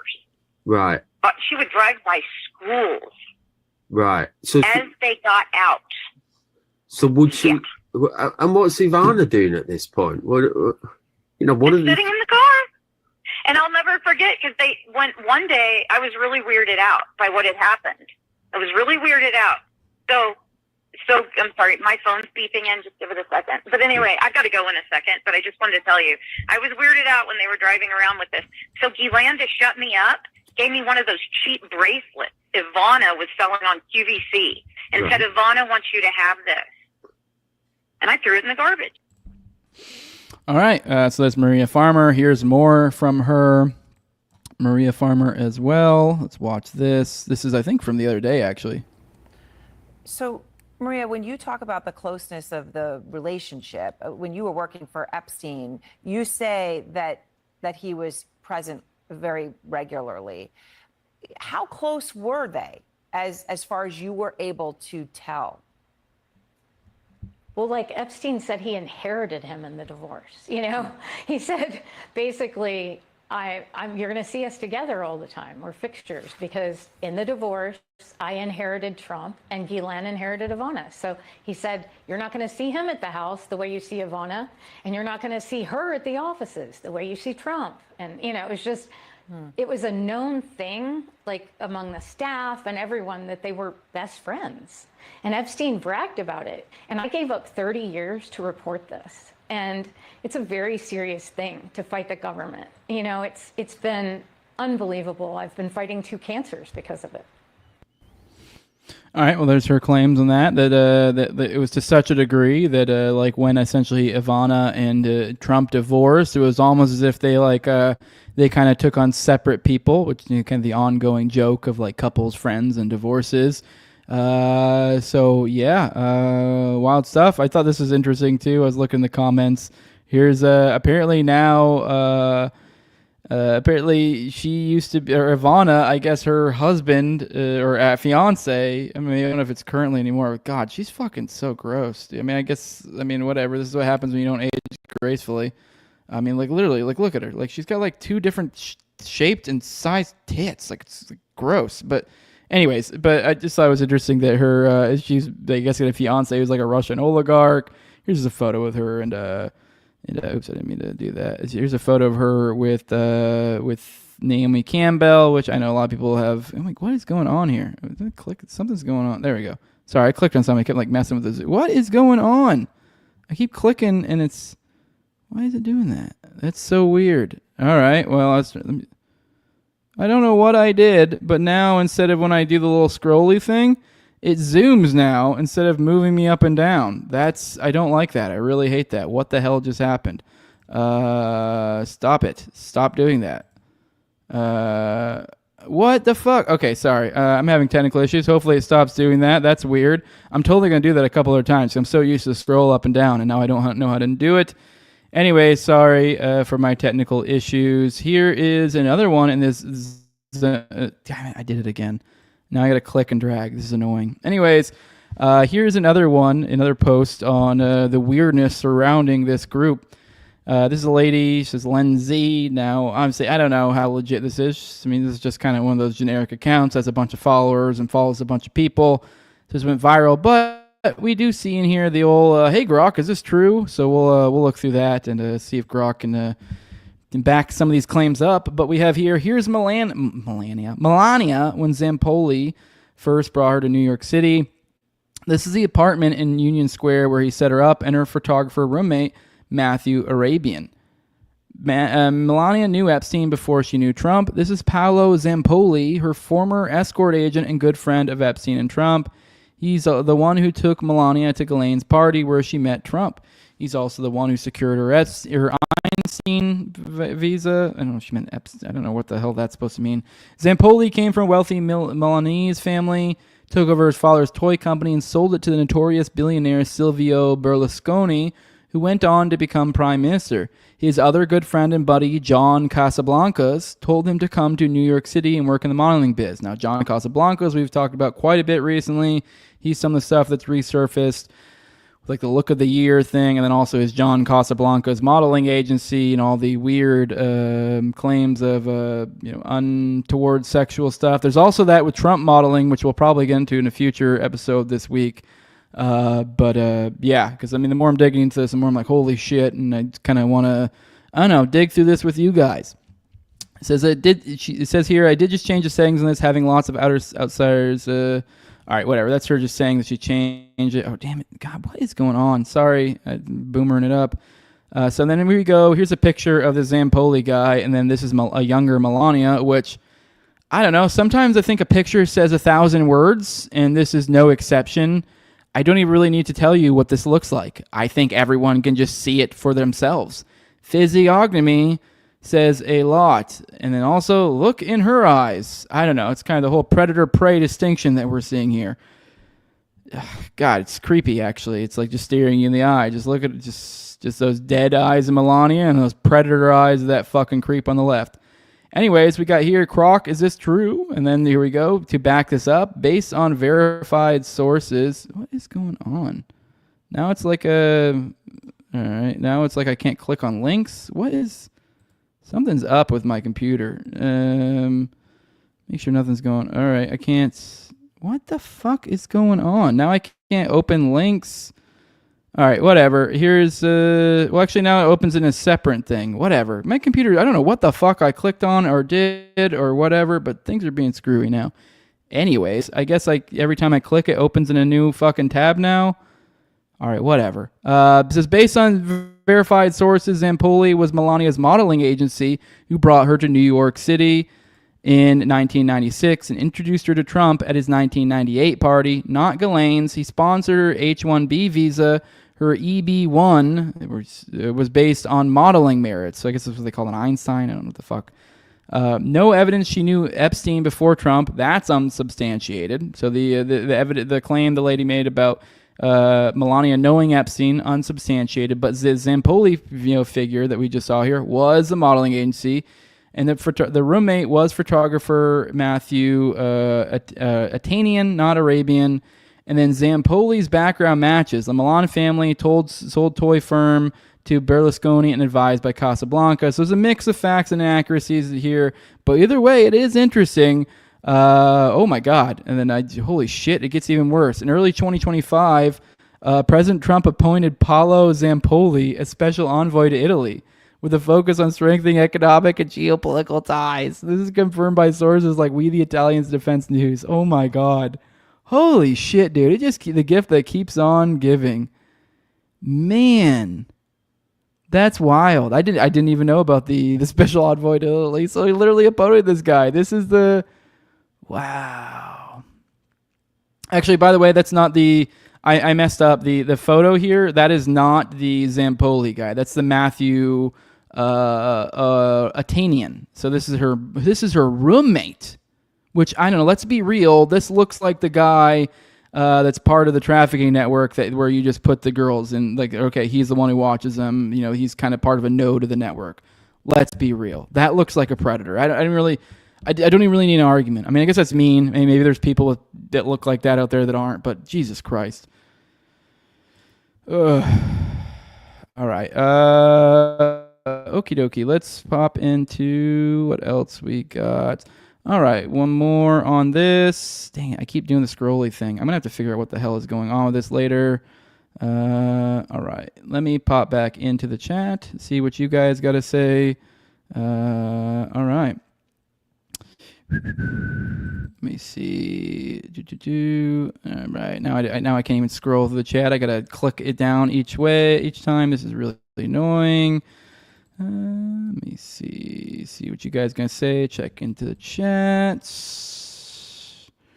Check if your control key is stuck, is what somebody's saying. Huh. Let me hit the control keys. There's 2 control keys. Maybe that's what it is. Sounds like control key is active, is what somebody says. My computer's being weird too. Maybe they're on to us. So Melania did get an Einstein visa. It's usually only genius. Okay, all right. So I didn't know what the fuck they were talking about with an Einstein visa. See, we're learning stuff every day. Oh, the name like Rico. I guess you know this. Huh? He says, oh crap. Now I gotta. Says Melania did get an Einstein. Okay, usually only geniuses and genius level talents. Suspect to say the least. Okay, so we're to claim also in this whole scenario that Melania is some genius, and that's how she ended up in the States. Yep, evil genius, says also Bones. Yup. It says unplug and replace your mouse and keyboard if that doesn't work, says Eddie Graham. All right, well, appreciate it, bud. I appreciate all the computer advice. Let me see. Oh, it's not doing the scroll. Oh, it's letting me scroll now. I think maybe it was a control thing. Thanks, guys. I mean, there was nothing on the control key, but maybe it was just like stuck or something. So hell yeah, cool. I think we figured it, but unfortunately, this is stuck in a weird Zoom. Are they all? Oh, no. Now they're all... Whatever. I think I can fix that. It's a touch screen. All right, whatever. Sorry for the audio listeners. Like, what the fuck is going on here? All right, guys. Let's get into the next tab. Sorry this became so goofy. But hey, I'm a tech boomer. Figuring these things out as we go. So... Oh, now it's not letting me do the touch screen thing, which is weird. All right, reset. Boom. Okay, we're good now. We're back in business. Okie dokie. All right. Now this is a little bit more of a deep dive. Now this is, if you were wondering how the hell this guy is so goddamn connected, I mean, a lot of this is pretty explainable. But so far as today, I wanted to explore a little bit the Hollywood nexus. Here's this individual called Peggy Siegel. And apparently this has kind of been his like point man / woman, I guess, in the Hollywood arena. So it's Peggy Siegel and Jeffrey Epstein is from the Hollywood Reporter. It's a Hollywood event planner's symbiotic relationship with a sex offender. So this is about her longtime association with Epstein. It's generating fresh scrutiny after his July 8 arrest on charges of sex trafficking and trafficking a minor. This is from 2019, so this is a 6-year-old article. As a curator of events and conduit to bold-faced names, Peggy Siegel has become a fixture of both the New York media scene and Hollywood awards season. But her longtime association with convicted sex offender Jeffrey Epstein is generating fresh scrutiny after his July 8 arrest on charges of sex trafficking and trafficking a minor. July 18th, Epstein was denied bail, with the judge refusing to allow the high-flying financier to await trial at his Manhattan mansion. Siegel helped facilitate Epstein's return to elite social circles after his conviction through private gatherings she organized at his Upper East Side home, as well as numerous events she hosted for studio clients, as well as one of Hollywood's most formidable gatekeepers. The 72-year-old publicist, whose central role in the annual film awards race, hosting intimate screenings and dinners with stars of the films she represents, provides her with social capital that money can't buy, explained the New York Times on July 13th that she'd seen no reason to shun her friend after he completed his 13-month sentence for solicitation of prostitution, despite his post-release status as a level 3 sex offender with a severe risk of reoffense. He'd been charged with 1 count of molestation and 4 counts of unlawful sexual activity with a minor. The culture before Me Too was, "You've done your time, now you're forgiven," she contended, asserting that he was a low-key presence at her screening, showing up last minute, seeing himself in the back, and skipping after parties. Sure. Siegel added, "He said he'd served his time and assured me that he changed his ways." Okay. In a statement to the Hollywood Reporter, Siegel stressed her belief that it wasn't just common knowledge that Epstein had molested children prior to the Miami Herald's reporting late last year. Which wasn't McCain's wife? Correct me in the chat. I know it was some major elite's wife that once said, "Oh, well, we all knew." So, I mean, we have Siegel here saying the opposite. So, I mean, obviously that's not a objective statement. You can have different social circles that maybe knew and different social circles that didn't. So, I mean, I guess that's believable. But either way, it's a little bit silly. She said, "Had I known that he'd been accused of abusing underage girls, I would not have maintained a friendship with him," referencing his notoriously favorable work release deal. She added, "I did not believe the charges were very serious because I knew he was allowed to work from his office every day." Which to be honest, that is a fair, I mean, obviously I think this bitch is probably literally evil, but so far as a good defense, I mean, I don't really buy the defense, but that one's a little bit believable. I mean, it is if some dude's they convicted me for 4 counts of child rape, and you're like, okay, so what's your sentencing? You're like, I just fucking hang out, kind of come in and out of the jail. You'd be like, is there some, I mean, I guess the thing then you would be you'd have follow-up questions, but I guess if that's all you knew and you didn't have an ability to give follow-up questions, you might go, okay, well, maybe he got railroaded, because this does seem like an obscenely lax sentencing. Like, I guess maybe you could come to that conclusion. Like, maybe I'm missing something here. Like, what is, because it is absurd. So like, I could totally see how like someone would, to square that circle, be like, well, maybe it just like wasn't that bad, and so they were just like, whatever, we'll give some crazy deal, and that way the victims feel better about it, and you don't really have, I don't know, like, because it doesn't make sense. So I could kind of buy that. Obviously, I don't buy her story either way. Just 3 former Siegel employees who requested their names not be used for fear of retribution shared their recollections of the relationship between Siegel and Epstein and provided THR with contemporaneous internal office communications and other documents that corroborate their accounts. They describe a symbiotic relationship wherein Siegel would receive gifts from Epstein, including substantial travel expenses, and that she at times kept her studio clients in the dark about her friends' attendance at their events. Virtually every Hollywood studio has worked with Siegel at one time or another, and during the busy Oscar season, she may be responsible for as many as 5 or 6 gatherings at a given week, collecting 5-figure paychecks per gig. Sources with ties to several studios say they don't recall seeing Epstein's name on Siegel's list. Siegel declined to be interviewed for this story, but she acknowledged in a prepared statement that she received funds for travel from Epstein. However, she insists through her attorneys at the Clare Law Firm and Matt McKenna, a crisis PR consultant, that this financial arrangement ended by 2010 when Epstein was released from prison. She did not clarify why she no longer accepted support after his release. Siegel is known for her list, a series of bifurcated rosters segmenting key tastemakers in various categories, both voting members of the Academy as well as primarily New York society types she deems suitably influential, Hamptonites, the downtown crowd, median figures, etc. There are also outer orbit names deemed of lesser importance to fill bigger rooms. Her job is to curate and wrangle a certain group for her studio clients, which is subject to their approval. But if Siegel has a favorite who doesn't make the cut, she has at least one known workaround. A 2017 communication with a client obtained by THR provides a window into her approach. Academy members are permitted to bring a guest, she explained. If one friend of mine wants to come and it is important to me, I will make sure that one person is a +1 of an Academy member. For decades, Siegel has utilized her singular professional purse to ascend into a rarefied social circle not frequented by other top publicists or event planners. If she's personally PRing you as a friend, you'll wind up at the right hand of God, the socialite Ann Hurst told Vanity Fair in '98. For her part, Siegel tells THR, generally speaking, I would submit a guest list to the studios for pre-approval. Those lists regularly change from their approval by the studio to the date of the event, and celebrities and other guests would come into town after the studio approved a list. I know this happened at least occasionally with Jeffrey, she adds. Regardless, I don't recall a studio ever voicing an objection either before or after he attended an event. Epstein, who often described as private and rarely photographed, publicly resurfaced on Siegel's circuit 2 months after he completed his detention in Florida at an early screening of Wall Street, Money Never Sleeps, in a Southampton mansion, where he reportedly caught up with finance friend Leon Black, chatted with current Commerce Secretary Wilbur Ross, and sat near Rudy Giuliani. I don't know whether Jeffrey was pre-approved to attend the Wall Street event, as I don't have records dating that back that far, Siegel tells THR. As recently as March 2016, Epstein's presence attracted attention when she introduced him to guests at the New York premiere of Warner Brothers' Batman vs. Superman: Dawn of Justice. So this was always all the way up to 2016. Keep in mind, I believe it was, 2000, or was it like 2006 or something, I think, his first conviction. Siegel Awards season event targets Academy members, but often embrace other prominent people. Part of her thing was also New York society, says one of the former employees. She would sneak her plastic surgeon onto the invitation list. Epstein, despite the conviction, remained among the prominent people in the Siegel circuit.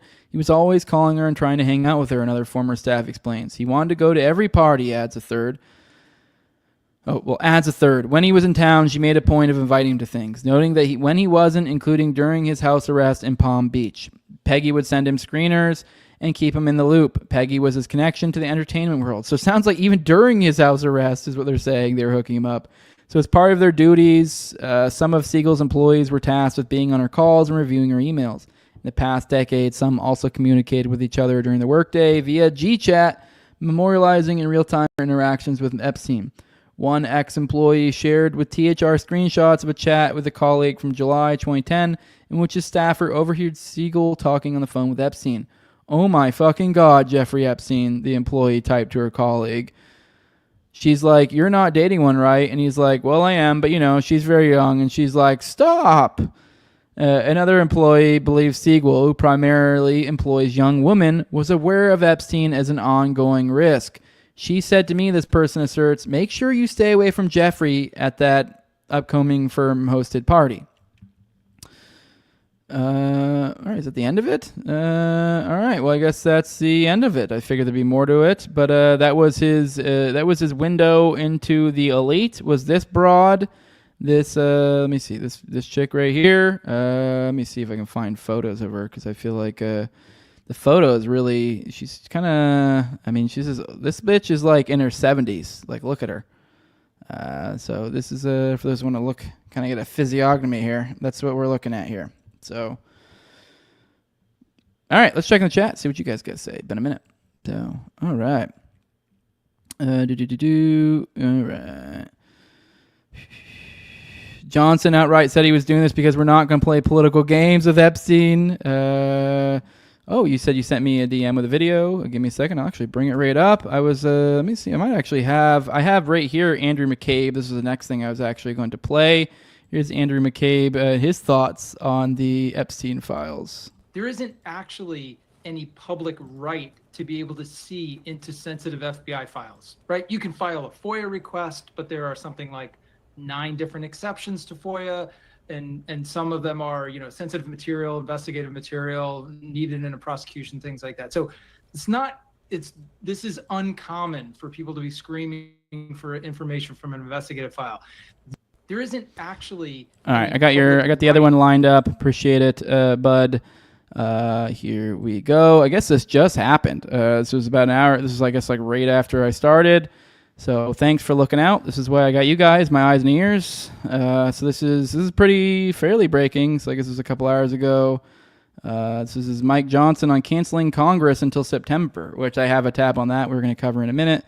He says, we're not going to play political games with Epstein. So he straight up admitted it. I already had a tab about this. We'll bring that up actually in a second. I guess that's kind of a good segue, but here we go. You say yesterday that you were in lockstep with the administration on the Epstein files, but it doesn't seem that you're in lockstep with all of your House Republicans. Thomas Massie was saying in the past hours this is going to come back and bite Republicans. What do you say to those schisms inside your conference here? I say Thomas Massie is the one trying to bite Republicans, okay? I'm not quite certain what his strategy is. But it's just not him. Otherwise you guys wouldn't be calling off the week tomorrow. Sorry, I know the audio is super low. That's as high as it can go. I hope that's okay for you guys. I know I can maybe see turn closed captions on. There we go. Maybe that'll help with closed captions. I can try to read it for you guys if you say it's really bad. Yeah, no, I just explained why. We're not going to play political games with this. We've all been very clear and transparent. The House being creepy transparent here right now, like, because I mean, a little bit out of order here, so I didn't properly prime you guys for this, but yeah, I mean, I obviously I don't even know the specifics of it. I can look at I guess they've shut it down. I mean, we'll get into specifics I guess in a second, but they've shut down until I guess September the Congress. So that because I guess which we were about to cover in a minute, that Massie was trying to push some stuff through. So. Looks like they stopped him by shutting down Congress for being like, no, we're not doing it for months. This resolution sets a good standard and requires all credible evidence to be released, and that's exactly where the White House is. There's no, as I've said many times over the last, there's no daylight between the White House and the House. You have to allow the legislation to ripen, and you also have to allow the administration the space to do what it is doing. The president has said clearly, and he has now ordered his DOJ to do what it is we've all needed DOJ to do for years now, and that is to get everything released. So they're in the process of that. There's no purpose for Congress to. They have not. It's retarded because this is a stupid game they play. They're just like, oh, he's talking about really. Okay, let's back up to see what did he say even specifically there. Okay, the president said clearly and has now ordered his DOJ was to do what is needed or to do what it is we've needed DOJ to do for years now, and that is to get everything released. So they're in the process of that. Okay, to get everything released. Okay, now that's just a frank fucking lie. Like he may as well have said. I mean, I don't have all the specific But I don't know. He's done variations of, there's nothing to do here. Why do you guys even care? Oh, this is stupid. This is bullshit. This is and then he's couched everything in like, well, whatever Bondi thinks. Like, he hasn't really said. And when he said, oh, everything should be released, it's like in the caveat of like everything that she thinks should be released, or everything that's to do with whatever, or like it's always like seated in some caveat. So this idea that they're calling for everything to release, no. And he's like kind of vaguely. He's kind of like holding this up, like this statement's being held up by like the flimsiest of holding up by the grand jury release, which every legal expert has basically come out and already primed that like there's like I guess even more so, even the area I guess where they did that grand jury is even like notably the way they do their grand juries is more of a summary as opposed to like an extensive something or other. Once again, not illegal, but that's my understanding. And even then, and even despite all that, the grand jury they're referring to is one specific legal component of all of this. I know we hear the word grand jury and we assume, well, that sounds really big and that must have like everything. There's been multiple legal things that have occurred throughout the course of all of Epstein's things. So many different suits, legal this, that, this. I don't even remember which one the fucking grand jury is, to be honest. I mean, maybe this is the Ghislaine one, but point being, is one of many, and it's obviously going to be sanitized. We've already pointed out the connections to, sanitizing any connections to Trump. I don't know. It's basically a lie. It's just like so he's trying to act like, oh, well, we're doing that. Like, no, you're not. You're very clearly not. What it is we've all needed DOJ to do for years now, and that is to get everything released. So they're in the process of that. There's no purpose for Congress to push an administration to do something that they're already doing. Yeah. Okay, so they're trying to say, okay, so now the angle is, no, but we're already doing, oh my God, this is just insane. This is just crazy levels of gaslighting that you can't even keep up with. All right, like I said, I guess this kind of leans right into the next one, starting that. Man, here's my buddy Clint. Says, given that Massie is pushing for a binding resolution to disclose the Epstein files, this makes Trump look really bad. And this is a Trump True Social. This is, I guess, a recent one from, what was this, yesterday at like 9 o'clock last night. It says, Thomas Massie, the worst Republican congressman, in an almost guaranteed no vote each and every time, as if that's a bad thing. All you guys ever do is put up bullshit. So, same thing can be said for Ron Paul, one of the greatest fucking Americans that's ever lived. Anyways, an almost guaranteed no vote each and every time is an embarrassment to Kentucky. He's lazy, slow-moving, and totally disingenuous. A real loser. Never has anything positive to add. Looking for someone good to run against this guy. Someone I can endorse and vigorously campaign for. The funny thing is, I think there was a guy, wasn't there? What happened to him? I don't know. Maybe we'll have to look into that, because I know we covered him on the show, and he was just an absolute embarrassing, like, fucking Zyobot. Which to, like, a ridiculous level, which were even, like, MAGA people were like, what the fuck is this guy? So yeah, that's where he's at. And here's, like I said, there was more on the shutting down. Here's Ryan Grimm saying, shutting the house down to protect the Epstein docs. Normal stuff here. Let's look more into this. See, like if there's anything more here. So this is Jake Sherman. It says, news.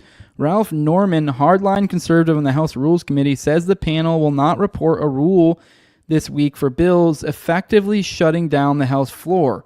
Why? He doesn't want to vote on Democrats' Epstein's amendments. He says it's grandstanding. So there's been Epstein amendments, and now they're trying to get away with it, get out of it, essentially. Here's Ralph Norman. He's received, not so bad, 10,000 from the pro-Israel lobby. So someone posted the AIPAC tracker. That's actually really not that high. So yeah, crazy. And then obviously which that didn't seem, obviously it was like, wow, but then you pair that with that video we played a minute ago. Wow.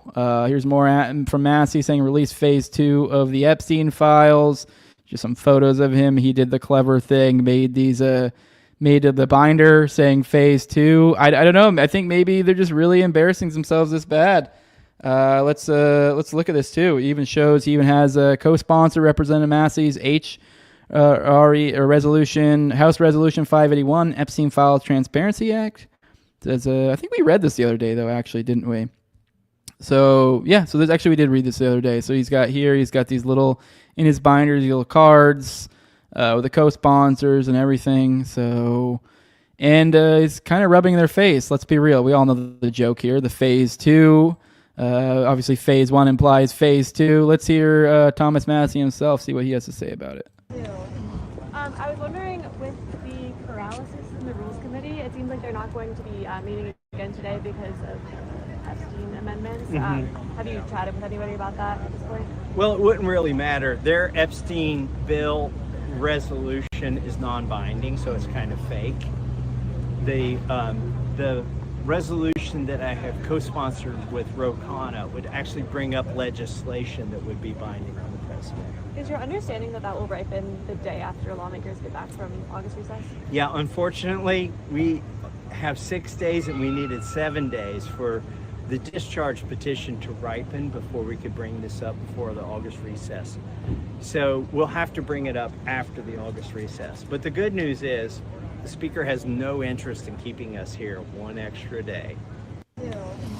All right. Well, looks like Massie was hip with this at the time. I think he knows he has him a little bit by the balls. But hey, guys, on the positive side of things, sources say, obviously I'm being a little bit silly here, Mike Davis, whoever the fuck that is, to be honest, says this is floating out Barack Obama does not have presidential immunity. So, hey, guys, we're going to get Obama. We're going to get Obama. And the sources say are floating around the, he doesn't have presidential immunity. Oh, they're going to get him. As if they won't have some novel legal something or other if they even get to that point, which they're not even going to get to that point. But I don't know. Prove me wrong. Prove me wrong. I'd be happy to see otherwise. All right, let's roll through the chat and then maybe run through a couple little things here and there, and then maybe get on out of here. Says Trump literally made that post 3 minutes after Massie brought his bill to the Congress. Sus as fuck. Yup. Just pop in and say I love you. Don't let the soulless lizard people get you down. Love you too, JMS. Thank you. Thomas Massie did not Epstein himself, says Demon Hunter Bear. 2 more weeks, says Mega Nerd. JC says, I think Massie's argument is all these things need to be voted on separately and these ominous busts have gone way out of hand. 100%. All right, let's get into a few more stories in here before we get on out of here. What else we got? Also, they released, so maybe we'll get more on this. I haven't really had a chance to dissect any of these, but they released the MLK Jr. files. So I don't know. I mean, what are we going to get out of there? I mean, cool. I mean, I don't know. Let's be real. We all know the FBI killed them. But apparently there's some interesting stuff coming out. Here's Boltzmann Booty saying, it looks like from these new drops, James Earl Ray's first lawyer was CIA. Now, James Earl Roy, he was the guy who purportedly, allegedly killed MLK. And apparently, I guess, according to this file, which we're about to read, his lawyer was CIA, which many such cases, there's a lot of these, you see a lot of these cases where these especially big, notable, big, deep events, you can call them, happen, and then come to find out you're like, oh, wow, that's weird. The lawyers on both sides or on one side that matters or whatever. Many times, many such cases, you see things like this. So controlling both sides. But here we go. This is memorandum for the record. James Earl Ray. On 12 December 1975, redacted, the review staff asked for a file check on James E. Ray in response to informal inquiry from Senate Select Committee staff, including a staff member, Patrick Shea. The SSC is studying FBI activities, including the King assassination and the recently publicized Hoover/King controversy. The bulk of Ray's files consists of news media material. There are 2 State Department cables reporting information on his extradition from England and 2 memoranda regarding Ray's first lawyer, Arthur J. Haynes. Haynes was a confidential correspondent for the Office of Security from 1952 to 1959 and was on the OGC cleared attorney panel in 1969. He was identified in news media as a former contract employee of CIA. There you go. 3, redacted, will advise Shea of the above and the fact that CIA had no file on Ray prior to the King assassination. Formal request is not expected and no further action appropriate or appears necessary at this time. So we're supposed to accept that his lawyer just happened to work for the CIA in the past and just take that on coincidence. I guess that's just a big old coincidence. And then also in point 3, they go ahead and make a point to say, the CIA had no file on Ray prior to this, according to the CIA, obviously. So, yeah. What else do we got? Oh, this one's fun. Apparently, Joe Biden was an ambient in the 2024 debate with Trump per Hunter Biden, which we have a fun little clip. Actually, we have a couple fun little clips to go through with Hunter here in a second. I'm actually looking for that right now.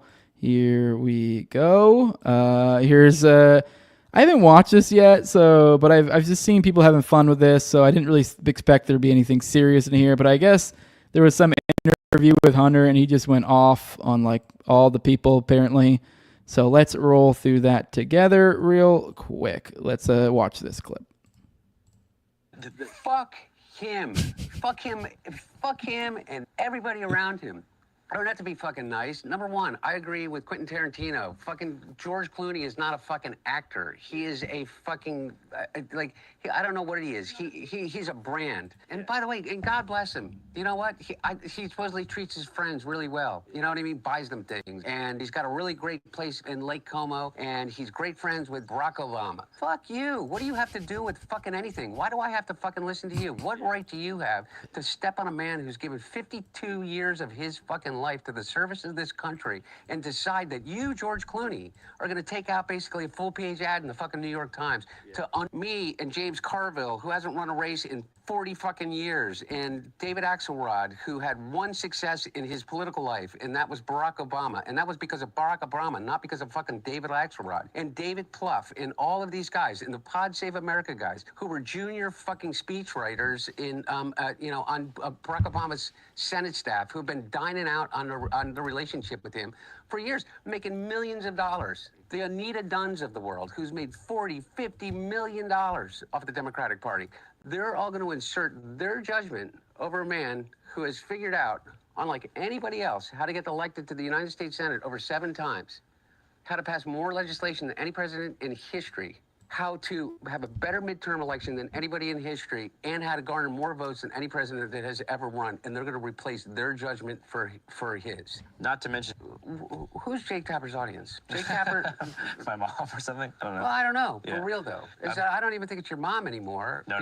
By the numbers, what influence does Jake Tapper have over anything? He has the smallest audience on cable news, and beyond that, I think that the book is right now on Amazon that he put out. I mean, his ratings just went to shit after he put the book out. You know, they did a 2-week infomercial for it. I mean, it was such a money grab, such a disservice to everybody that he serves with. All right, I don't really have any serious commentary for this. I mean, I will say, I guess, just looking at this, I know there were all the rumors with Hunter that he may have actually been, I guess you could say, the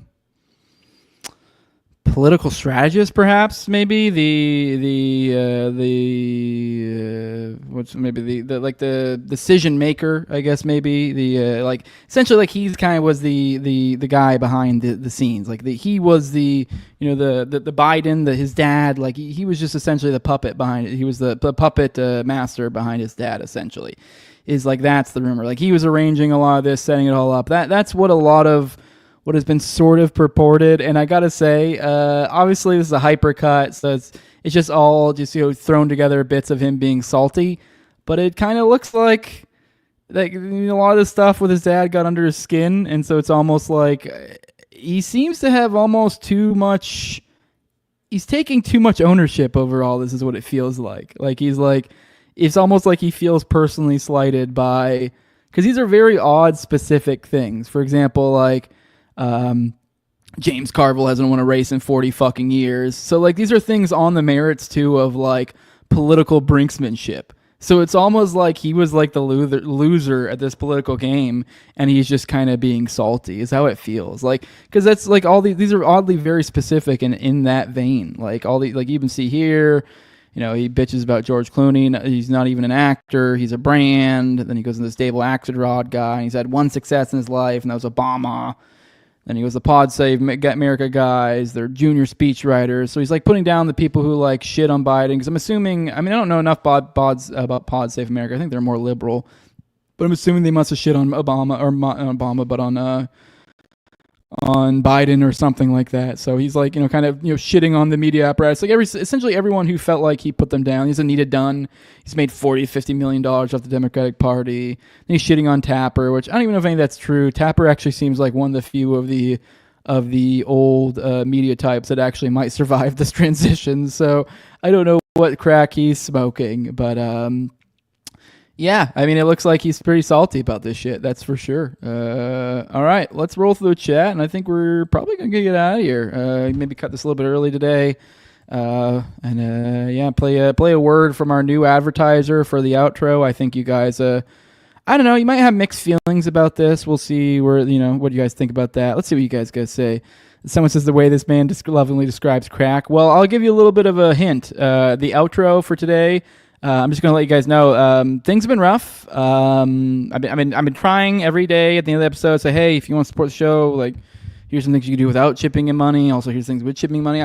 But I'm not seeing it. I'm just not, so I'm turning to sponsors. I'm reaching out. I'm saying, hey, man, trying to pay my bills, trying to feed my kids. Like, what can I do here? Like, hey, what product do I need to sponsor? What do I need to hawk? And I mean, I've just really gone to the bottom of the barrel. Just hard times, hard measures. So This week, this episode is going to be sponsored by crack cocaine. Yeah, I mean, if you guys don't want to, if you don't feel like supporting, if you don't want me to support crack cocaine anymore, I mean, obviously for the purposes of right now, I think it's great. You all should go do it, go buy some.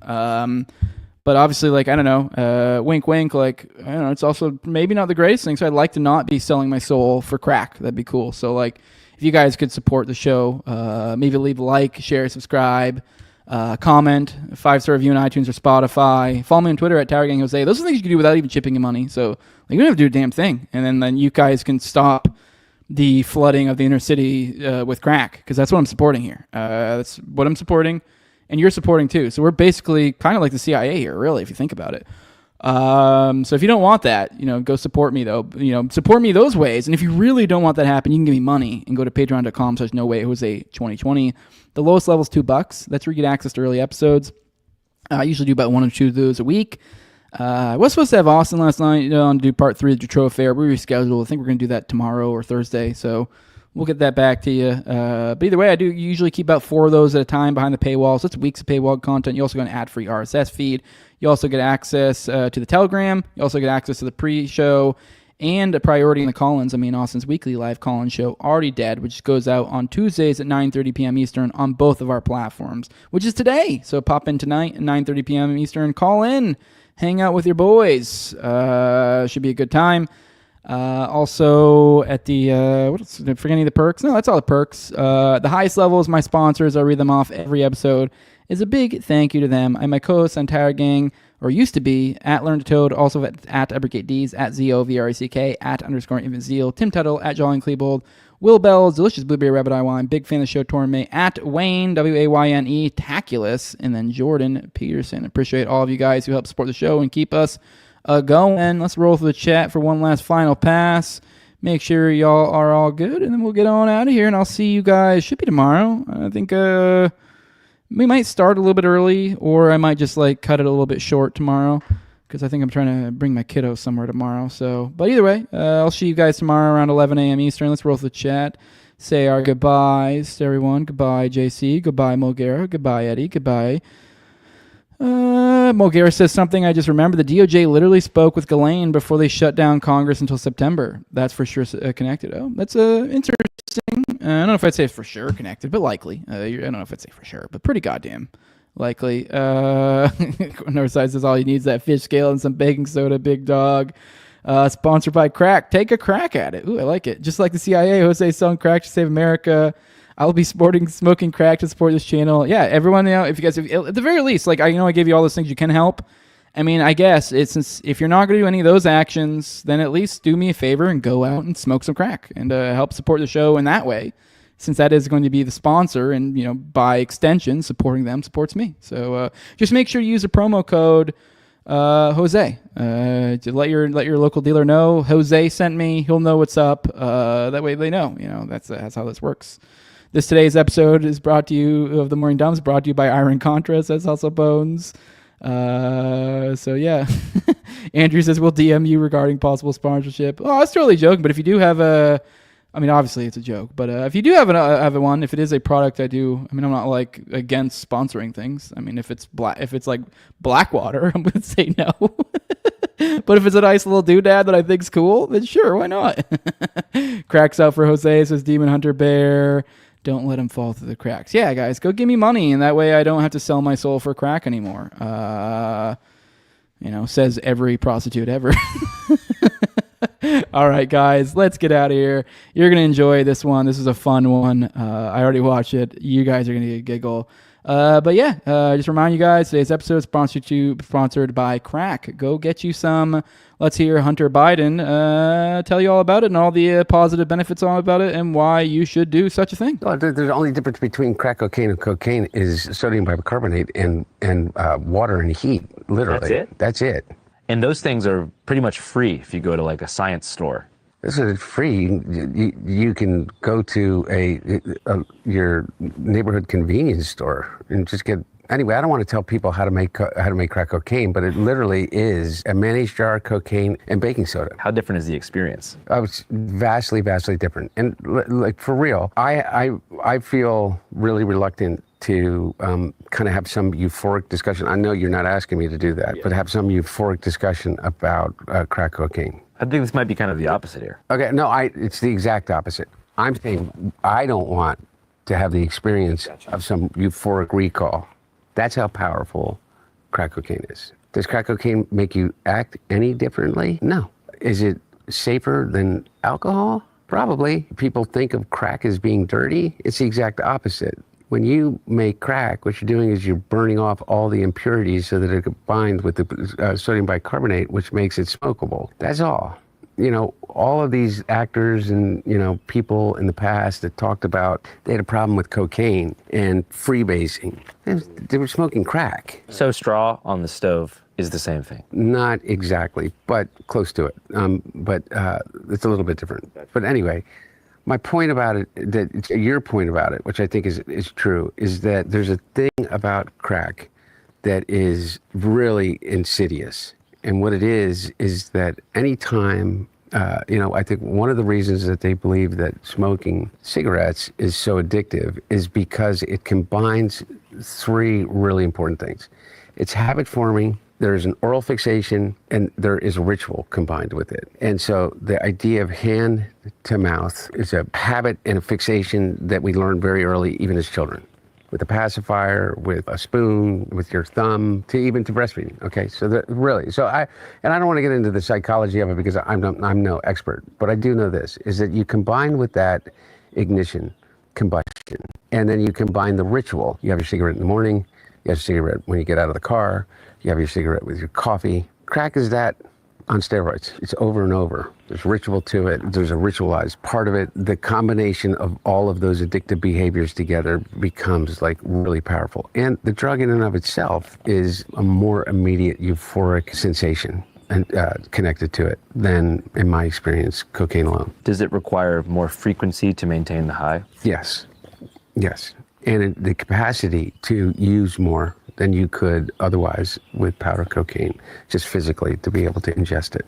So you're kind of saying that cocaine reaches a certain plateau of euphoria where you can't necessarily get any higher? In my experience, yes. This is like a PSA. If you want to completely, utterly fuck up your life, I don't think that anything is necessarily, you do it once, you're addicted. But there's about the closest thing that statement could be true would be with crack cocaine.